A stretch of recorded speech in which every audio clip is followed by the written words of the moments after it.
हथौड़ा और चाबी। शहर की पुरानी बस्ती में ताले की एक दुकान थी। उस दुकान में ढेर सारे ताले चाबी थे। लोग ताले खरीदने वहां आते। कभी कभी मुख्य चाबी गुम हो जाने पर डुप्लीकेट चाबी बनवाने भी उस दुकान पर आते।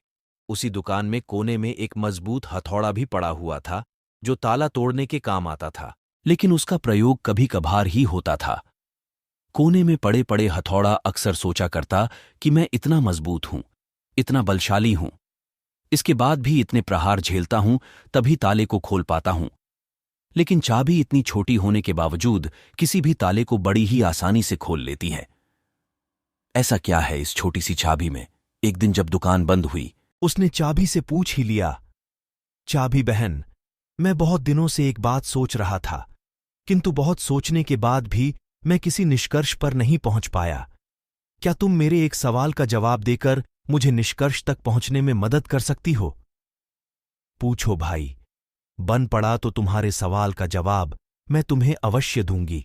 चाबी नम्रता से बोली, बहन, तुम्हें में ऐसी क्या खास बात है कि तुम इतनी छोटी होने पर भी हर प्रकार के ताले, चाहे वह कितना मजबूत और जिद्दी क्यों ना हो, बड़ी आसानी से खोल लेती हो, जबकि मैं तुमसे बहुत बलशाली और शक्तिशाली होने के बावजूद ऐसा नहीं कर पाता।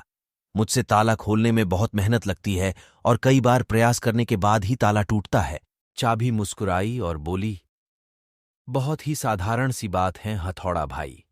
तुम ताले पर प्रहार करते हो, इस तरह तुम उस पर बल का प्रयोग करते हो और खोलने के प्रयास में उसे चोट पहुंचाते हो। ऐसे में ताला खुलता नहीं बल्कि टूट जाता है, जबकि मैं बिना बल का प्रयोग किए और ताले को चोट पहुंचाए बगैर उसके अंतर्मन में उतर जाती हूं। इसलिए मेरे निवेदन पर ताला तुरंत खुल जाता है। सीख। जीवन में कई बार ऐसी परिस्थितियां आती हैं जब हमारे सामने हथौड़ा या चाबी बनने का विकल्प होता है। किसी का दिल जीतना है तो उसे हथौड़ा बनकर जोर जबरदस्ती से नहीं जीता जा सकता, बल्कि चाबी की तरह उसके दिल में उतरकर जीता जाता है। इसी प्रकार किसी से कोई काम करवाना है तो डरा धमकाकर और जबरदस्ती दबाव डालकर भी काम करवाया जा सकता है। लेकिन ऐसे में कार्य के प्रति उत्साह और समर्पण भावना नगण्य रहेगी।